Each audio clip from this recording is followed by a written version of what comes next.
Registry হয়েছে, সবার কাছ থেকে পয়সা নেওয়া হয়েছে। মমতা ব্যানার্জি কি ভগবানের আরাধনা করছিলেন দেখতে পাননি? টুলু মণ্ডল বা এই ধরনের লোকেরা আজকে নাম আসছে, সরকারি জমি লুট করে সরকারি জায়গায় বাড়ি বানিয়ে, হোটেল বানিয়ে, রিসর্ট বানিয়ে, বাংলো বানিয়ে এরা বসেছিল। কেউ দেখেনি কেন? তো মমতা ব্যানার্জিও বেনিফিশিয়ারি এর থেকে, তার পরিবার বেনিফিশিয়ারি। ডিএম থেকে আরম্ভ করে উনি মাথায় বসে আছেন কেন? আজকে আমরা গিয়ে মাঠে গিয়ে দেখতে পাচ্ছি কি হয়েছে না হয়েছে সমস্যা। উনি কোনোদিন খোঁজ নেননি। অন্য কোনো মন্ত্রীর সই করার অধিকার ছিল না, তার বাড়ি বসে থাকতো, কাটমানি পেয়ে যেত। তার পরিণাম এটা হয়েছে, পশ্চিমবাংলাটা বিক্রি হয়ে গেছে, দখল হয়ে গেছে আজকে।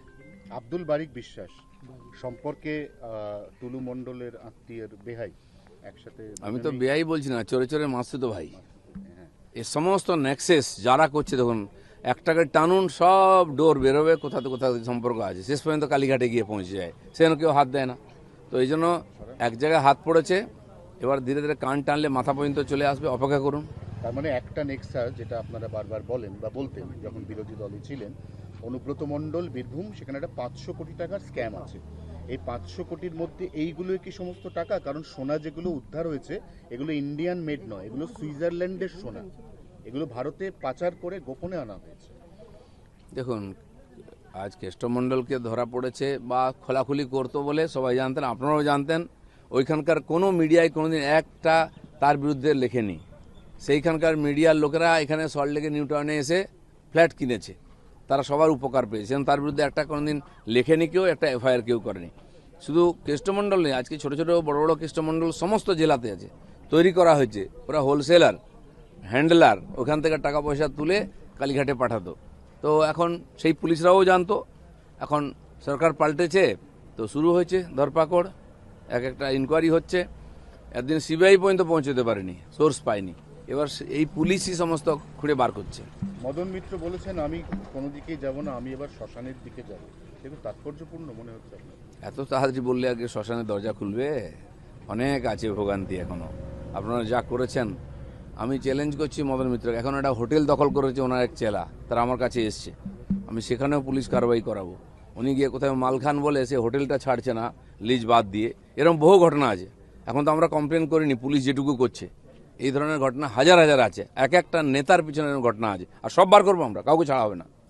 এনসিপিআই খুব বিড়ম্বনায় পড়েছে। এনসিপিআই এখনো পর্যন্ত 20, এই সংখ্যাটা 2 আজকের মধ্যে কমে যেতে পারে, আগামীকাল সেই সংখ্যাটা কমে 17 হতে পারে। সমস্যা যেটা হবে, শুধু এনসিপিআই নয়, অভিষেক বন্দ্যোপাধ্যায় তাদের সঙ্গে কারা কারা আছেন এই মর্মে তো ওম বিড়লাকে চিঠি দিয়েছেন।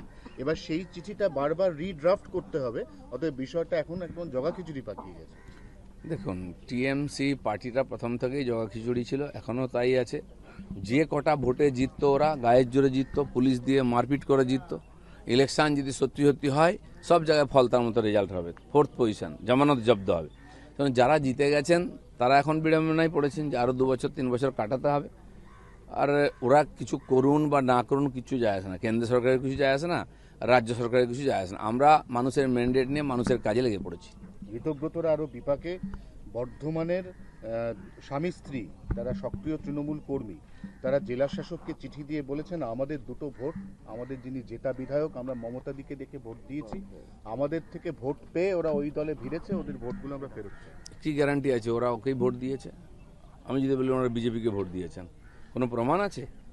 এসব নাটক চলবে, এইসব নিয়ে মানুষ যেন বিভ্রান্ত না হয়। যারা একদিন ড্রামা করেছে, লুটপাট করেছে, তাদের কথা ভুলে যাওয়াই শ্রেয়, নাহলে শরীর স্বাস্থ্য খারাপ হবে ভেবেচিন্তে। 19 বছরের অপেক্ষা, এই অপেক্ষা কাটিয়ে আজকে অবসান এবং তারপরে ফেরা। তাসলিমা নাসরিন ফিরছে, কি বলবেন? না, তসলিমা নাসরিন ফিরতে পারেন, আসতে পারেন, সরকার যদি মনে করে তাকে পারমিশন দিতে পারে।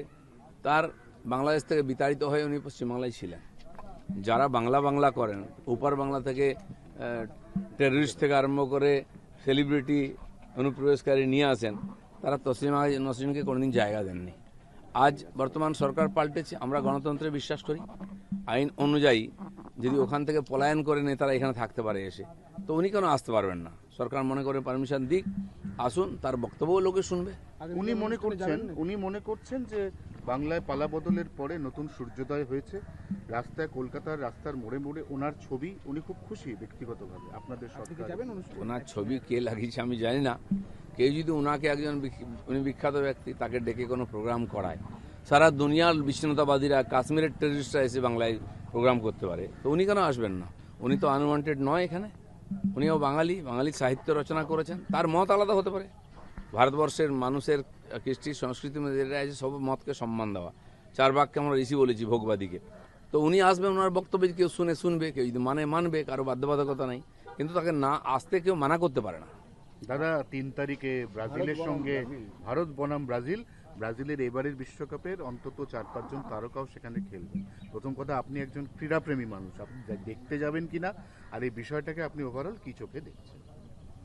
দেখি, আমার কাছে তো নিমন্ত্রণ আসুক, দেখি, খোঁজ খবর নেই।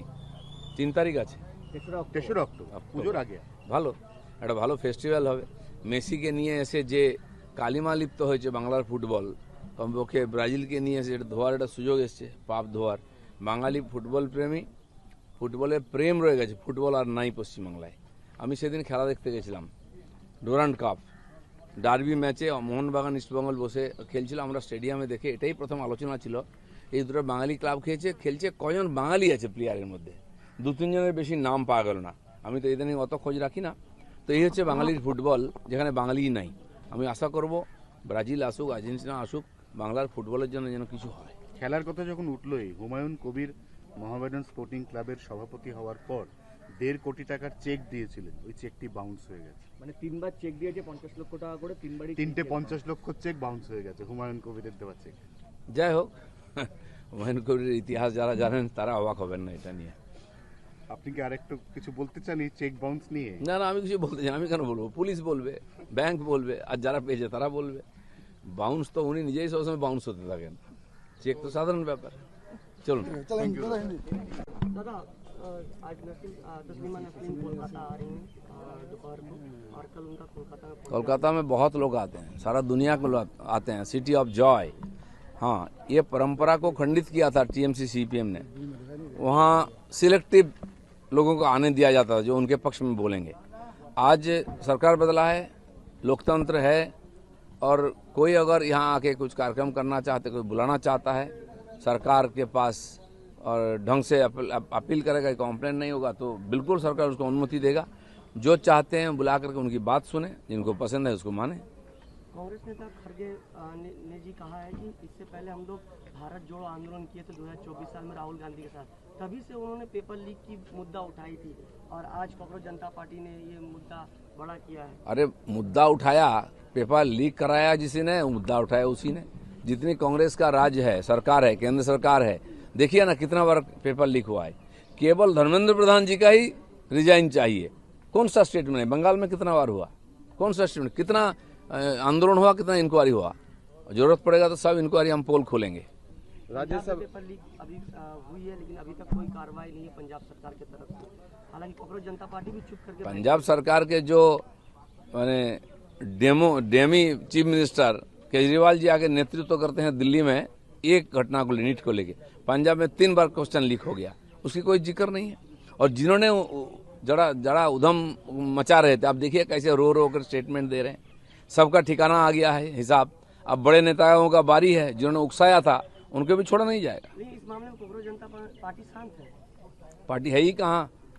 कुछ लोंडे को लेकर 4 लोगों को उछल कूद करके कुछ नेता बन गए मीडिया में स्टेटमेंट देके। कौन जानता है उनको? कौन जर्मनी भाग जाएगा, कौन इंग्लैंड भाग जाएगा? जो बेचारे कूदे थे ना, ऐसे कुछ मासूम लड़के, नॉनसेंस वाला, जिनको मालूम नहीं मीडिया क्या होता है, नीट क्या होता है, सरकार क्या होता है, वो फंस गए।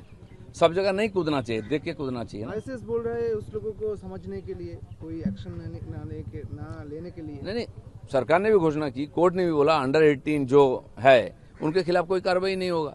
लेकिन हिडाल जिसको माना जाता है वो बेवकूफ है, बिना जानबूझ के कुछ कर दिया। कौन माने? आप किसी को खून कर दिया, छोड़ दिया जाएगा क्या? कानून का काम करेगा। ह्यूमनिटी ग्राउंड में सरकार ने भी बोला कि विद्यार्थियों का हित सर्वोपरि। माननीय प्रधानमंत्री ने खुद अपील की, बार बार सरकार के माननीय प्रतिनिधि, माननीय नड्डा जी से लेकर के प्रतिनिधि मंडल, चाहे वांगचुक से हो और बाकी लोगों से बार बार चर्चा की, वार्ता की समाधान करने के लिए, लेकिन उद्देश्य कुछ और था। तो जिन्होंने भी राष्ट्रीय संपत्ति को बर्बाद किया है, पुलिस को मारा पीटा है, तो कानून जो है उसका आधार पर उनका भी कार्रवाई होगी। एआईएमआईएम असदुद्दीन ओवैसी ने कहा है कि वंदे मातरम बिल असंवैधानिक अधिकारों का उल्लंघन करती है। जो हमेशा वंदे मातरम के खिलाफ बोलते आए हैं उनसे कोई उम्मीद नहीं है, लेकिन उनकी हालत देखिए क्या क्या हो गया आज देश में। चलिए